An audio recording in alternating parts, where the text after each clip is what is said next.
Hey, what's going on, everybody? I know what time it is. It's a little bit after 3 o'clock Central Standard Time, and we are live for another episode of Book Talk Live. Today, I am joined by another phenomenal, amazing, powerful guest. Yesterday, we launched her book to Amazon #1 bestseller. So she is now a #1 best-selling author, Miss Ericka Newman. How are you today? I am awesome. How are you? Oh man, I'm I'm doing still good. I'm Go still in ahead. disbelief. Like I'm just so excited Why you in disbelief?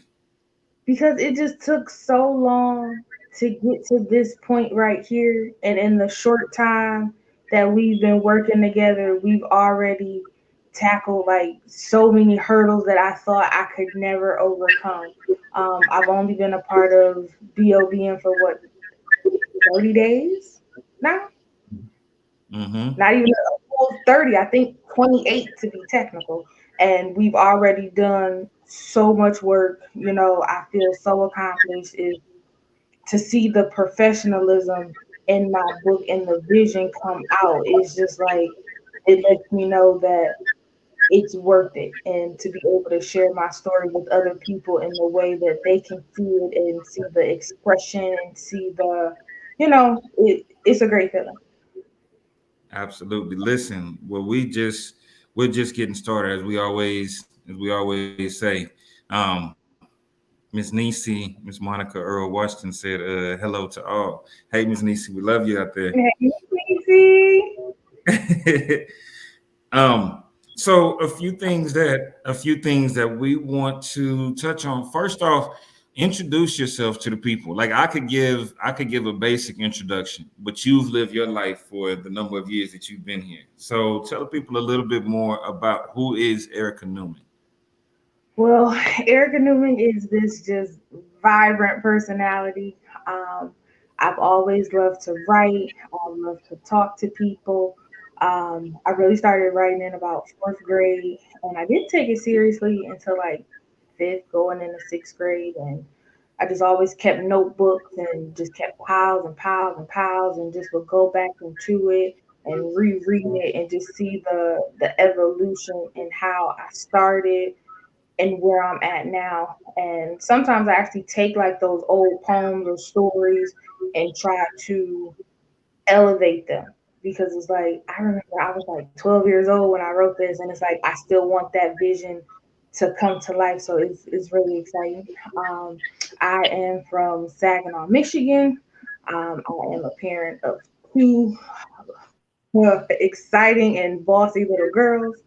And now that they see that their mom is actually like doing something, I've always talked about writing a book, but I held on for so long because I was afraid of what others would say and what they would think. Now my 8-year-old is trying to follow in my footsteps, so I've been buying her notebooks and watching her write her little, daily activities and her thoughts and her feelings, and she wants to be like her mom. So it's like, yay, pat on the back for me. It's a great. That's not the one that owed me a Happy Meal, right? No, no. Happy Meal just likes to jump around and knock on and open doors and just sit and what you doing? Mom, can I help? Can I help? So that's my little helper. But my 8-year-old is the next aspiring author. Is the next writer. There we go. Well, listen, when she's ready, before long, we'll be launching BOBM Youth. So maybe she can be the best-selling youth authors that we launch out here. Yeah, that would be awesome. A Yeah. mom and daughter. Come on now. Come on. Yeah. So listen, your story, what we see or what most people see is where you are now, right? We know that your love for writing started when you said in around second or fourth grade, right? Mhm. Tell us a little bit more about who you are. Tell us a little bit more about yourself. What brought you to this point, that you not only love to write, but you got out of your own way and said, "Now is my time." So like I said in the beginning, I just always would write stuff down, write how I felt, um, emotions, fears, doubts, sometimes my pastor would say, write it down and, let it, what's the word I'm looking for? Affirmation. Claim those things that you want. So sometimes I was writing things that I wanted, things that I wanted to pray for, things that I wanted to see change, and they were just sitting there doing nothing on paper. And Mm-hmm. it wasn't until about 2009 I started to take a lot of my notebooks and go from the notebook to my computer and type them. I kind of just paused it a little while because life happened.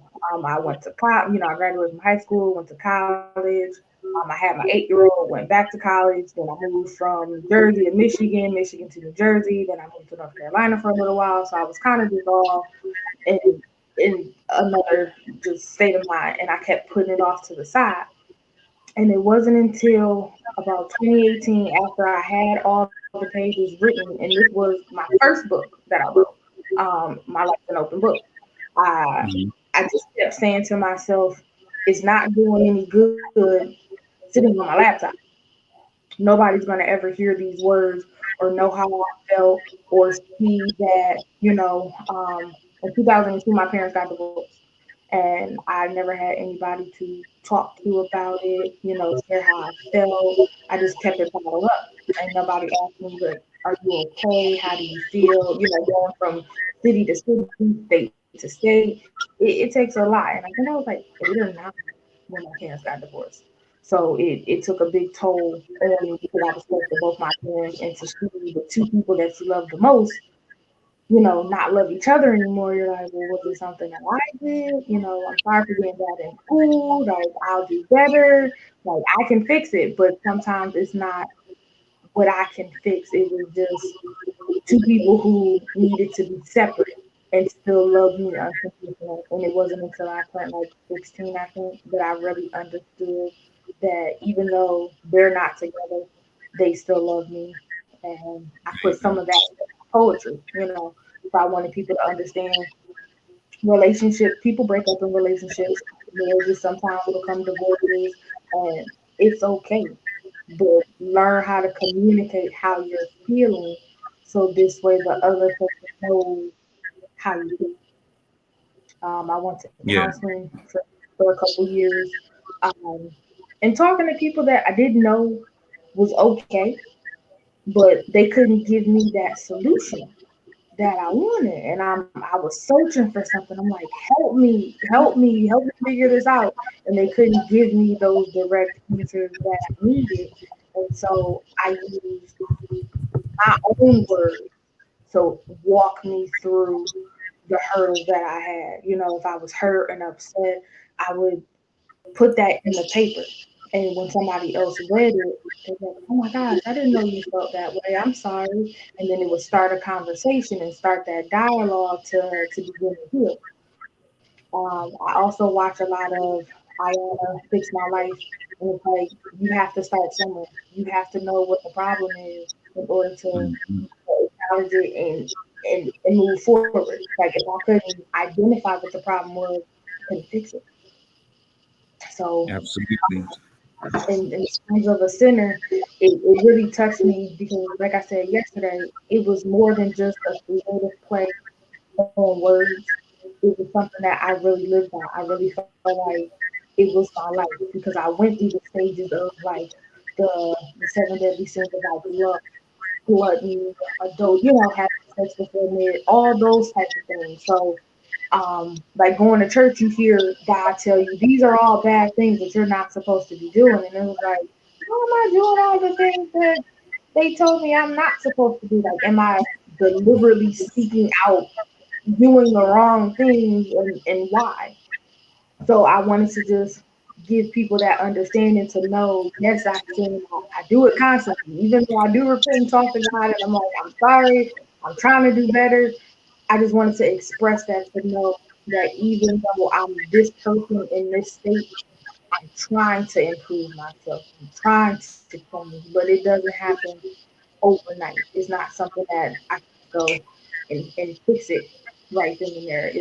I'm a work in progress. Yeah, absolutely. Hey, and that is huge. Right now, we're getting a huge echo from your audio, like it's a huge background echo. Not sure what's going on, but let's go ahead and what we're getting ready to do. If y'all are For those of y'all that are tuning in with us, we're here live with Miss Ericka Newman, Amazon number one best-selling author of No Privacy, Songs of a Sinner, and she is telling us a little bit more of her story, who she is, and she's been through some amazing things on overcome not been through. She's overcome some amazing obstacles and some amazing feats. And so we are here. We are getting ready to take a quick commercial break, quick audio check in, and we'll be back in two.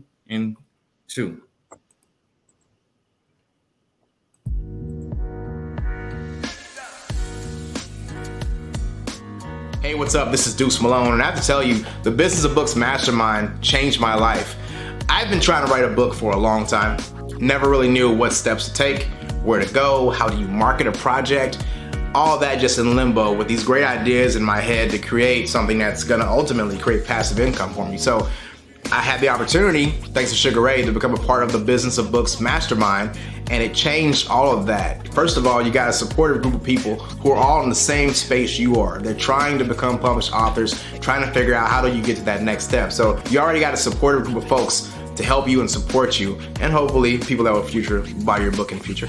but then Sugar Ray Destin and his team, they break down everything for you. Like, I never knew about lead pages or where to go for author groups and that kind of a thing, but all that's in the program. So if you're thinking about writing a book, you're thinking about becoming an author, I seriously suggest you look into the Business of Books Mastermind, because it's going to help you get closer to achieving that ultimate goal. Sugar Ray Destin is definitely a pro, very professional. His network of people even are some of the best in the business that can help guide you. When he's not the expert, he'll bring in someone else to help guide you along the way, and all those people, their network just opens up to you as well. So this, over the past few months, this has definitely been life-changing, and it's got me closer to my goal, and by the end of the year, I should be a published author. So that's my take.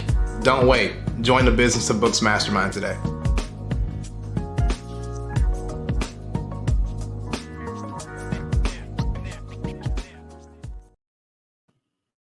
Hey, and that was our very own Mr. Deuce Malone. Amazing guy, great testimony.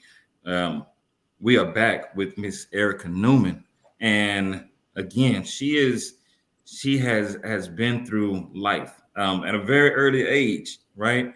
Um, some of the Mhm. things some of the things that have inspired her will definitely inspire you. So we are back learning more of her story, um, and we'll get into this book in a little bit, right? So so you talked about how one of the things I want to touch on is that you said when you were younger, you kind of had that I guess we can call it that kids guilt, right? Parents got divorced at an early age, and you felt that it had something to do with you. How did you overcome that? Like, what are the steps that you've taken towards overcoming? Well, first I went to counseling. My parents put me in counseling, and I talked to an outside source. Someone who didn't know me or could be biased about what was going on in the household. I just found comfort in writing it down, because sometimes it's hard to really say how you feel without the other person getting offended or defensive.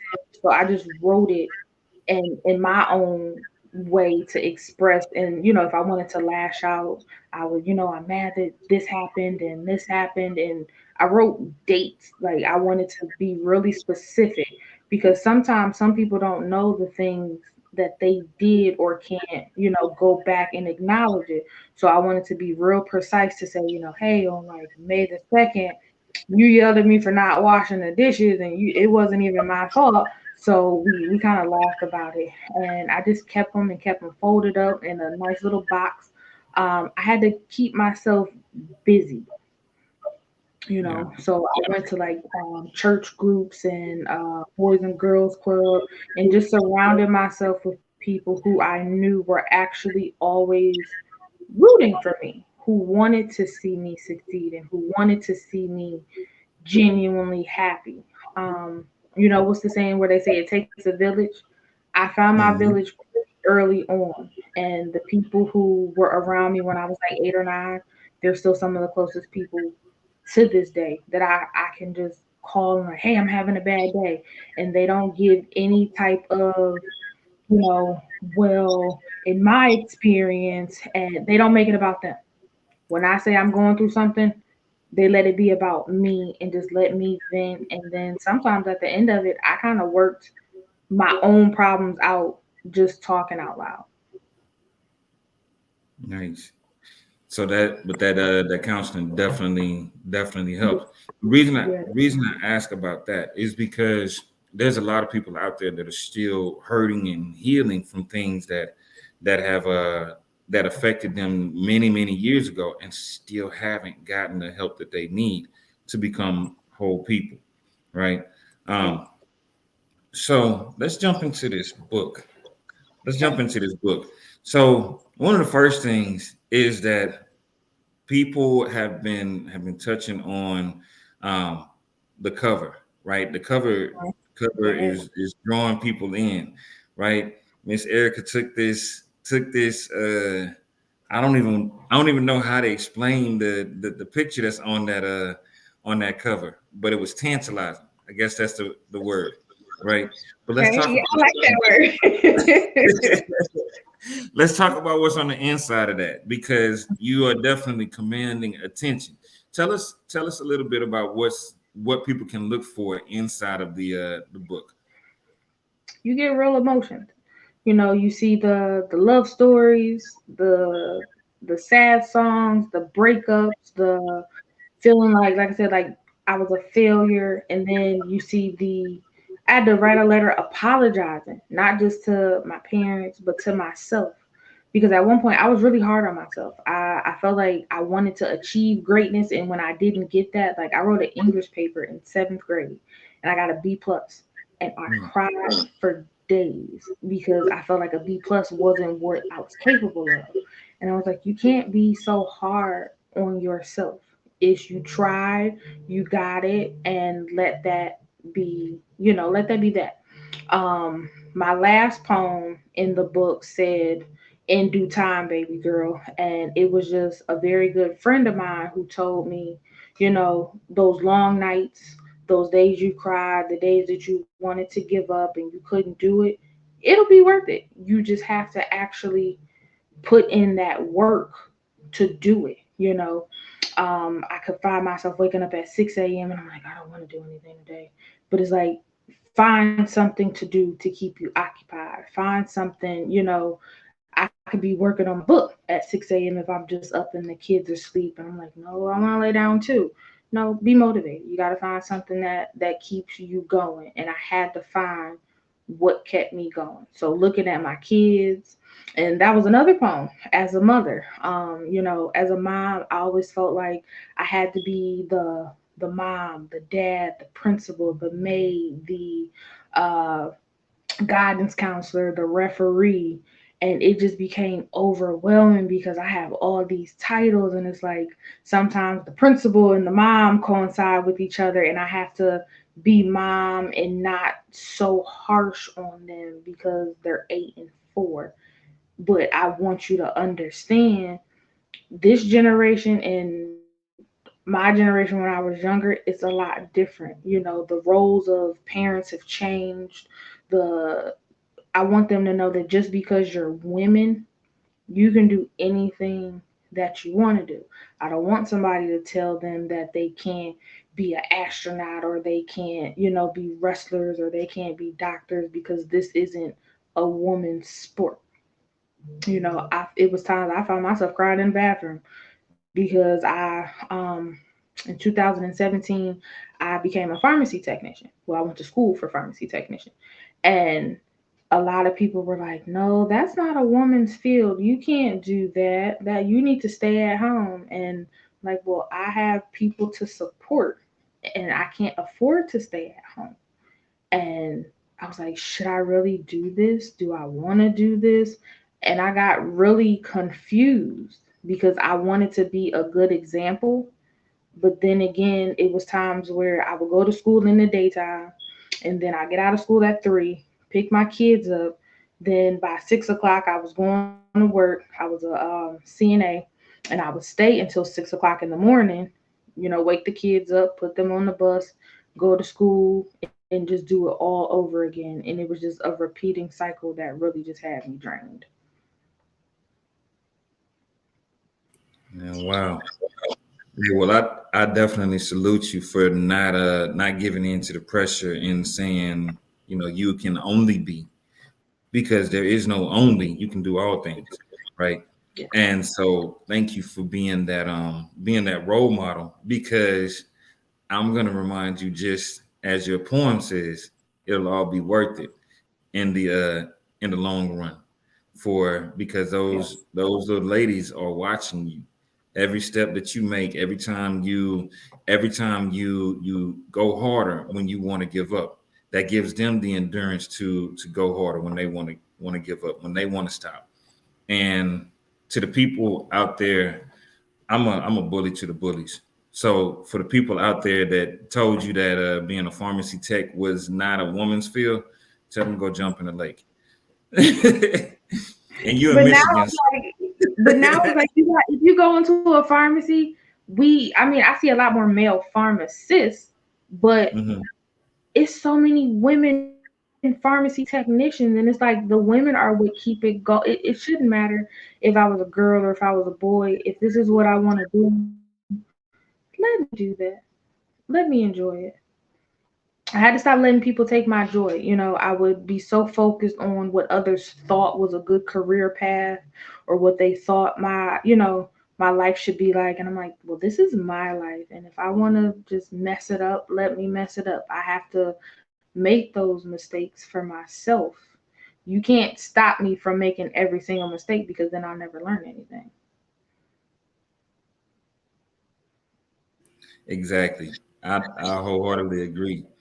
And I was gonna say, I have a few friends that are currently pharmacists that went to school to become pharmacists, that are women and are powerful women that are doing a lot to make sure that their family continues to move forward. Right? Yeah. Um, are there any poems in the book that are your favorites? Um, One was I cried today because I found myself, crying a lot of the time. Sometimes the sun could be up and I just cry. I was like, oh my gosh, the sun is here. It's morning time and I wasn't ready to face the day. But I really just looked in the mirror and was like, you can tackle anything that you really want to do. I had to speak that into myself until I actually believed. Like every time I walked past the mirror, I was like, you got it. You can do this. You're awesome. You're fun. And I would just say little things that just kind of made me smile or would make my day brighter and just keep me going. You know, Self love is important. You can't love anybody else until you love yourself. And I was trying to be everything to everybody and I didn't love myself. So how can I actually love you or be there for you? And I was denying myself that own right, you know. Um, and also the very first poem in the book was "Loving You is my greatest sin," And I felt like it just kind of tied into, and that's why I put that one first, because I kind of wanted people to understand the dynamic of where I got the title from. Um, I got married a little while ago, and I had a lot of friends and family tell me, like, this isn't right, you shouldn't do this, you're too young. And I got tired of hearing what people said, and I was like, well, if loving you is a sin, this is the greatest sin that I've ever committed, because the feeling that I have, nobody else can give me this feeling. Everybody deserves that twinkle in their eye, that little flutter in their heart, and I wanted them to experience the same feelings that I get every single day. Come on. Come on. We're going all Love Jones over here. Yes, yes. Listen, I feel like I should have been born in like the 70s or the 80s or something, because I'm like a poetic justice, Love Jones, like a hopeless romantic. And I wanted to try to give that feeling back, because I felt like we lost it somewhere. Like, we were too busy trying to be independent, and we forgot how to rely on somebody, or what it felt like to have somebody be that rock or that confidant, or just to know that I have a partner and I'm not walking this walk alone, or I'm not fighting this fight by myself. For years, I felt like I can do it on my own. I don't need anybody. I don't need nobody help. Yes, I do. Yes, I do. And I had to take a step back. And I feel like once I took that step back, it just got easier, because I've never been nobody's wife before. So I had my ideal, like, well, being a wife should be like this, or I don't want to do this, or I'm not going to do this. And then when it started to happen, I was like, oh, this is the role that I play, and these are the things that I do. And I can't always go around being so feisty. Sometimes you have to just tone it, like my spice level is a 10. I had to tone it down to like 7, and I had to tone it down to a 5. And now it's just kind of level. I think before I speak now. Mhm. Hey, absolutely. Listen, I'm loving what you're saying, because yeah, marriage is hard, and but it's worth it when two people that love each other work towards it. Um, we're gonna take another quick break. Um, yeah, and Miss Deborah said, "You truly bragging on God's goodness now." So Yes, yes, he's been good to me, so I gotta be good to him. yeah, absolutely. And so we are actually going to take another break, and when we come back, hopefully we'll hear some of these amazing poems from Miss Ericka, um, and we'll be back once again in about 2 and 2.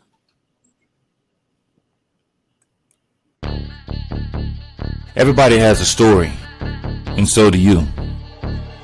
We know that you've been through life, been through heartaches, been through pain, been through depression. You've thought about writing your book for years, wanting to help change lives because of the things that you've overcome. We don't know what your story is, but we can help you turn your story into a living, breathing book that creates opportunities for you to impact lives and change the world. The business of books is here to teach you the opportunities that come from your book, how to write your book, how to brand yourself, how to market your book, and how to get in front of the right people to sell that book. We have an amazing team of designers, an amazing team of editors. We have a team behind you to help you get through your first book and get it to the world, so that the world knows you are here. So remember, everybody has a story.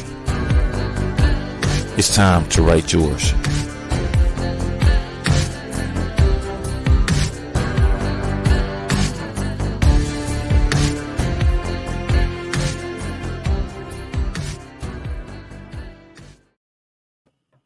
Hey, we are back once again.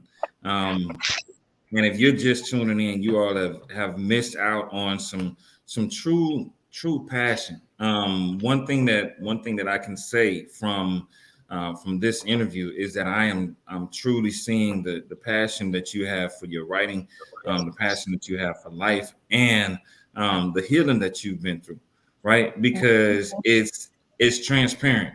It's very transparent and it's very evident. Um, they say that hurt people hurt people, but what I can see is the exact opposite. Healed people help to heal people, right? And so we were just talking. We just had our Love Jones moment. Miss Erica was talking about the poem. Uh, if loving you is a sin, then it's my. You got to say it again because my If memory. loving you is a sin, it's the greatest sin I've ever committed. Because the title is "Loving You is My Greatest Sin." Yeah. Do you want to share a little bit of it with the audience? Maybe we can. Sure. Let me go ahead and pull it up. And I'm And pulling it while, up on my computer just because it's a lot bigger for me to try to read it. yeah, Um, absolutely.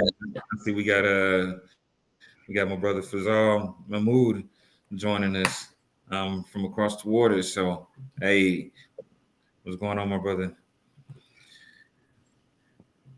okay, Now, so um here's a little snippet of it. It says, I was looking for love in all the wrong places, trying to fall in love with all these different faces, but none of these faces compared to yours. They couldn't love me the way that you could.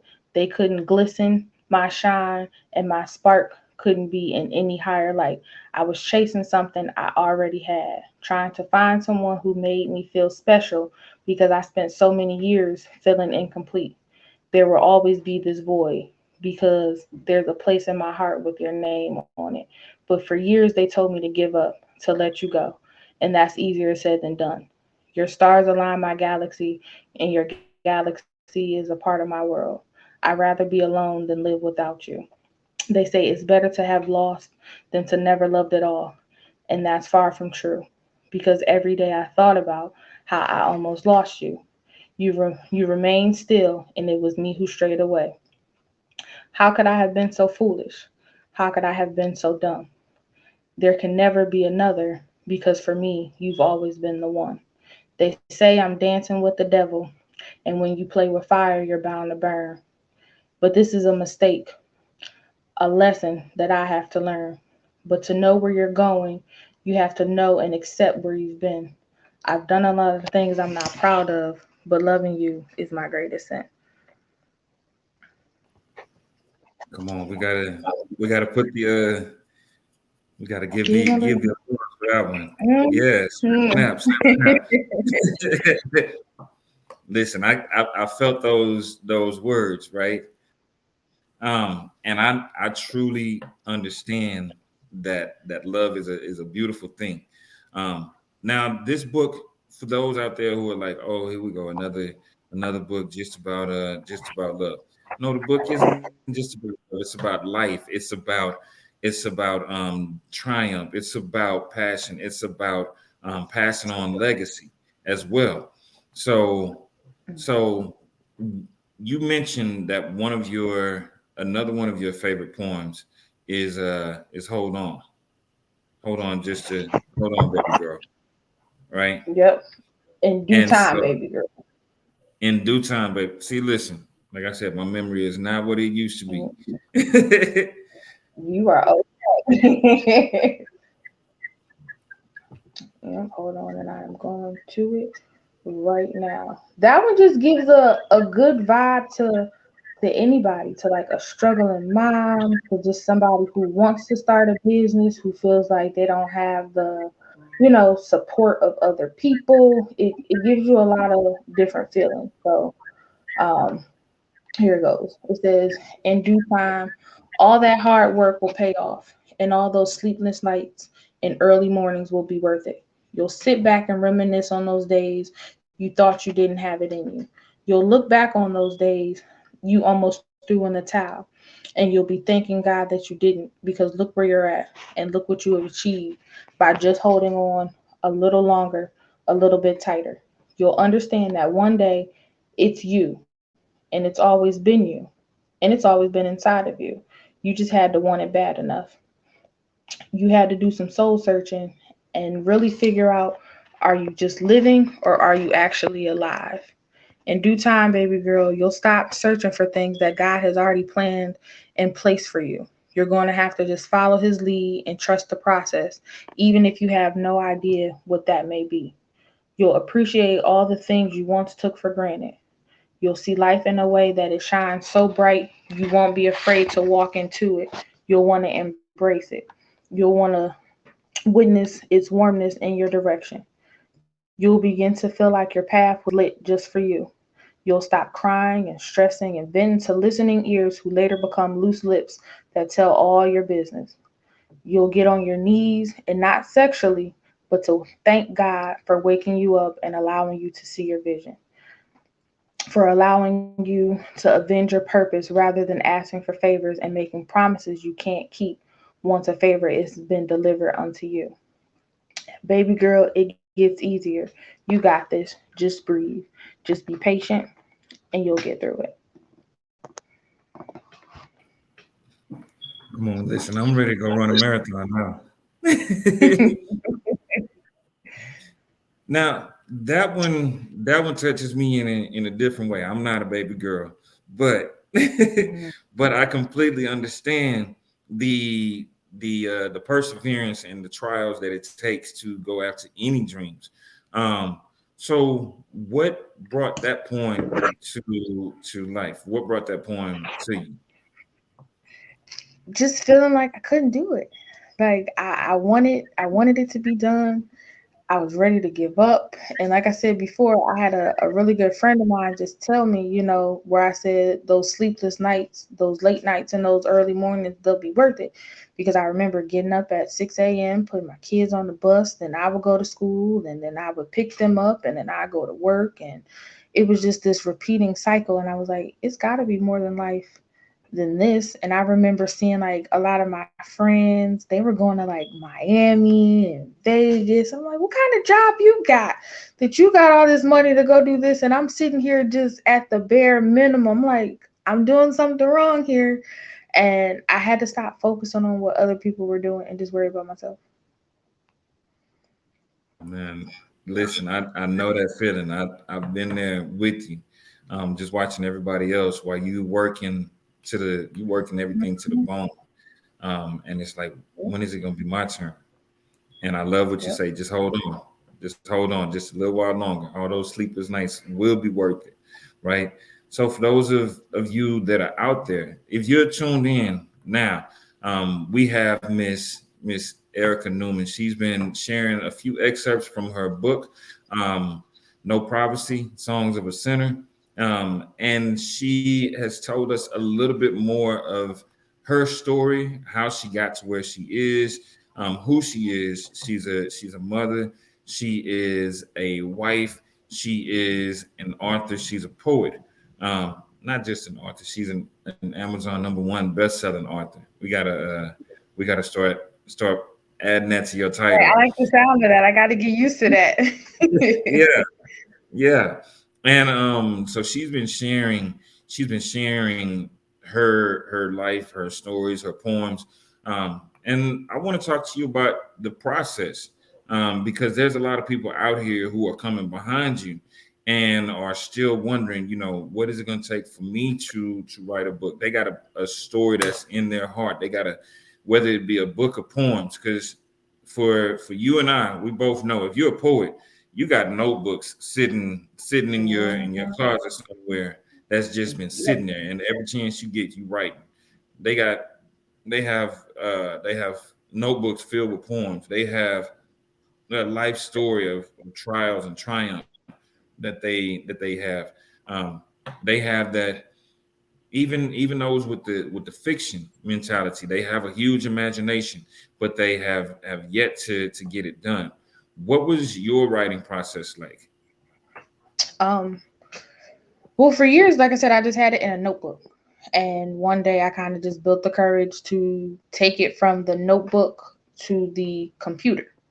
And it sat on a computer, and I tried to like Google, like author publishing houses, and I came across a lot of people, and they just didn't have what I wanted or what I was looking for, or they were, we need 5,000 up front and we need this, but it doesn't include X, Y, and Z. It's just, we're going to publish your book, you know, not really going through like the editing processes. Whatever you have on this paper, we're going to publish it, whatever mistakes are there. So I encourage people to double check, triple check, have a friend or a family member kind of just read it over with you. I've printed my books out several times, grabbed a highlighter, and I caught a lot of mistakes myself, have fresh eyes to look at it. And if anybody's interested in getting, like, once you have it, typed up and you're ready to find an author, I would just call BOBM, because I went through so many other places and I'm like, this isn't right for me. This isn't what I want. You don't see my vision. Um, get somebody that listens and that wants to see you succeed, because some people just want to take your money. They don't care if you had it done right. They don't care if the illustrations or the fonts and all of that stuff is presentable and corrected. Is just a whole bunch of stuff, and it's like, this is my name, this is my story, and I want people to actually read it without saying, oh my gosh, this is wrong, this is, I have so many more just critics than people actually paying attention to the storyline behind it. They found more flaws than they did actually hearing what I was trying to say. Absolutely. And I want to make a few corrections real quick, because Okay. most people that may have just heard that, um, we weren't the ones you initially came to. This is actually a republishing of a book that was out there. Um, and so when you say people that want to see you win and want to, there were some changes made in this recent edition to actually rebrand it for you, Yes. right? Um, Yes. and so I want to make that correction. So if y'all are out there and y'all are Yes. like, Sorry, they but didn't, well, that's kind of why they I kind didn't. of said people who want to see you win, because I went through this person and that person, and I had the book published originally, and I didn't go through the phases of seeing, a first draft, a second draft. It was whatever I turned in was what was published. And it wasn't until I actually had the book in my hand to say this wasn't right, or this was supposed to have been changed. So my bad. I should have clarified that a little bit myself. Yeah, I just wanted to, like, whoa, wait a Yeah, minute. sorry. Yeah, we want to see you win. And I'm sorry that you initially went through that. Um my initial experience with the publishing industry was very similar. There's a lot of people out there that will say, "Oh yeah, we'll do this for you, we'll do that for you," and it's all about the money. It's not about the human touch. And so for new authors, please beware, because you there's a lot of people who may have published one book, two books, or something like that, and all of a sudden they're a publisher. They are not looking at how to edit your book, because nobody edited their book. They're not looking at the graphics behind your book, because they went on a fancy site, tried to create some graphics, and did their own book. And it's not fair to people that are coming out there. We know the self-publishing industry is what it is now. Like the playing field has been leveled. We have access to all of the marketing. We have access to all of the resources that the major brands have access to. But it's about, if you are going to get with the team. So shameless plug, and fully shameless plug. we do have all those services for you. We do have the editing, the cover design, the formatting, because we know what it's like to have been out there with so many vultures that are in the industry and make the give the put a bad name on what the industry can actually be. So thank you. I'm going to say publicly thank you for allowing us to rebrand that book. And you got a few other things that are coming pretty soon Mm-hmm. that yeah, that people are going to be amazed with, right? Yes, and I am definitely excited just to know that everything is going the way that it should be. The way that you just publicly thanked me is I thank you all the time. Is I came to you by accident. Like I kind of just stumbled across you and I was like, okay, let's see where it goes. And I'm like, now's the time I decided to do my research and click in people's bios and see what they could do. And from our first conversation, I knew that I was in good hands. So I'm gonna take that and just continue to prosper with that because you were actually the one, and let's give you your credit, who came up with the cover. And I showed people, and they was like, "Oh yeah, that's fire!" Like, yeah, and to see everybody like, "Yeah, that," it looks so professional. It just it calls your name. Is you did that without me even having to really try to explain to you what I wanted, what I was trying to do. We just kind of looked at some pictures, and you were like, "This is the one right here. This is the one right here," and I'm like, okay, I trust you. And I'm so glad that I just trusted your judgment without having to, no, I don't want that. I didn't really say anything. You just sent me, the rough drafts of them, like, what do you think? And I was like, I love it. I love it. And everybody loved it as well. So I can't wait for them to see, what I have in store. Yeah, absolutely. Listen, you deserve so much more than what you've experienced already, right?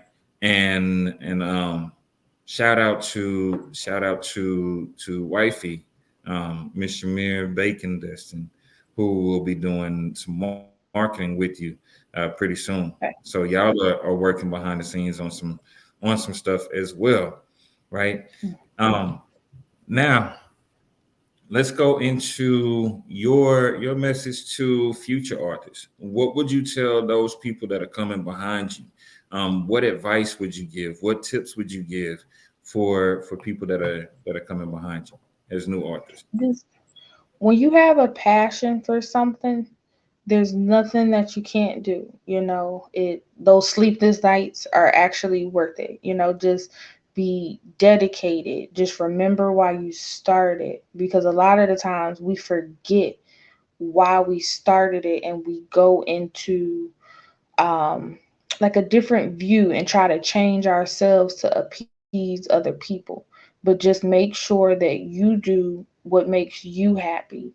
If you have a story, don't be afraid to tell it, because it might be your next door neighbor who reads it and they're like, I didn't know you were going through that. They might give you the hug that you needed.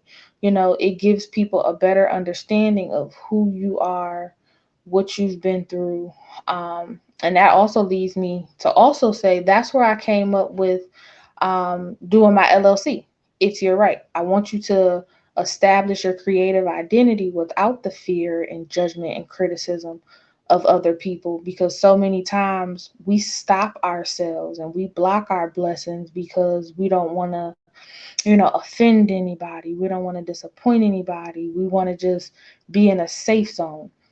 So I want you to be able to say whatever it is that you need to say, whether I get mad or the person down the street gets mad.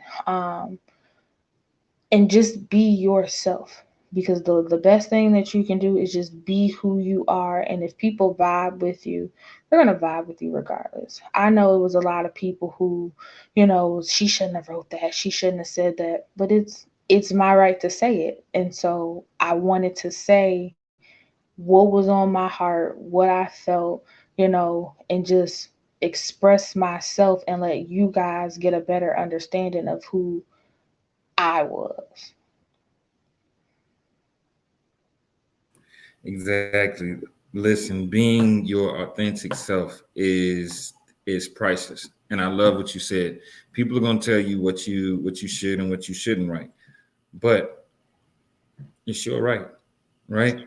Um, we're gonna do a few more quick shameless plugs for Miss Erica. I know we got to switch that brand out. Um, we got a few more plugs. So for people who want to grab a copy of your book, tell them how they can get that autographed copy and where they You can send me your information at one it's my right at gmail.com. Um, and I will go ahead and send you your book. I will make sure that I sign it. For some people, they like to, some people write me on Facebook, and my Facebook is Erica LaShine, and just say, "Hey, I want to order a book," and we'll link up. I'll call them, and we'll go ahead exchange information, and I'll send it to you as well. Absolutely. Absolutely. So listen, the reason that we always give you access to the author to grab your copy of their book is because I've said it many times and I'll say it again. When you go to Amazon to purchase the book, yes, you have a Prime account. Yes, you get a discount on shipping. Yes, you get a discount on the cost of the author's book. What Amazon does, it is going to they're actually going to send that author less than 50% of the money that they earn for their project. But when you go directly to the author, you get the autographed copy from the author. Two, you're supporting their dream, their vision, and letting them know again, hey, I'm supporting you. I'm saluting the work that you've already done. I want to help you succeed because a lot of times as authors, what most Mhm. people don't realize is that it's not as easy as you think. On this end, you spend months, sometimes those books take years to write, depending on the content of the book, because some people have this perfection syndrome, right, where it has to be perfect before it goes out. It's got to be perfect, right? Mhm. And that initial way that the author sees himself is only tarnished again or improved by your support. So when you do support those authors, especially Miss Erica, reach out to her personally. That way you can get your copy of her book. And she's saying send it by email. One, it's my right at gmail.com. One, it's my right at gmail.com. It's actually on the screen where you can get your copy of her book. And that way she can send that autographed copy of her book to you. And I promise you, years from now, you're gonna want to be able to say, "Yeah, I got an autographed copy from Erica herself." Because when you're looking at her on TV and you seeing her on Oprah or seeing her on whatever the hot show is, and she finally gets that chance to meet Ayanza Van, I don't Ayana even know, Van Zant. Ayana Van, and she's finally having her chance to be on that show. That book, it may still be at the same price, but you're not gonna be able to get that autographed copy unless it's a rubber stamp that says so make sure y'all go and support her. And we definitely salute you for your hard work, for everything that you've done, because you are moving the needle forward. And believe it or not, those young ladies are actually watching you every step of the way. Your 4 year old and your 8 year old are always watching and saying, if mama did it, I can do it too. So congratulations on setting the bar and raising the bar for them, right? Anything you want to leave with the audience? I just wanted to say, lastly, just make sure that no matter what it is that you do, you put your heart into it. Because I've seen so many people who wanted to start something and they lost their passion for it. When you have that drive and that fire up under you, it shows. I don't care if you write a journal entry. I don't care if you write for a magazine, if it's a book, if it's, whatever. but just show your passion because people follow you. You know, they need something to hold on to, and those little words that you might have said, it could have been just a paragraph, but that paragraph might have been the one paragraph that saved them, that gave them hope, that gave them inspiration, and just reminded them of why they're here. I've read so many articles of, like depression, and depression's a real thing. And actually, that's where I'm leading to. I'm writing a third book called I Pressed On, which is actually like all the letters in depression rearranged because growing up I was told depression is, you don't have, I didn't choose to be depressed. Depression isn't just messy hair and not wanting to get out of bed. I was a functioning depressant. I went to work every day. I took care of my kids. And it wasn't until I got home, shut the lights off, and just was like, oh, and took those deep breaths and was like, I don't think that I'm gonna make it tomorrow. And you find your reason to make it till tomorrow. Is there's a light at the end of the tunnel. Come on. Listen, you all have heard from Miss Ericka Newman. Um, she is an Amazon #1 best-selling author, and she will be a force to be reckoned with. She's already a force to be reckoned with. Y'all make sure y'all go follow her, support her, and grab your autograph copy from her at one. Send that email to one, the #1. It's my right at gmail.com. That's one. It's my right at gmail.com, and it's all spelled out for you um, on the page.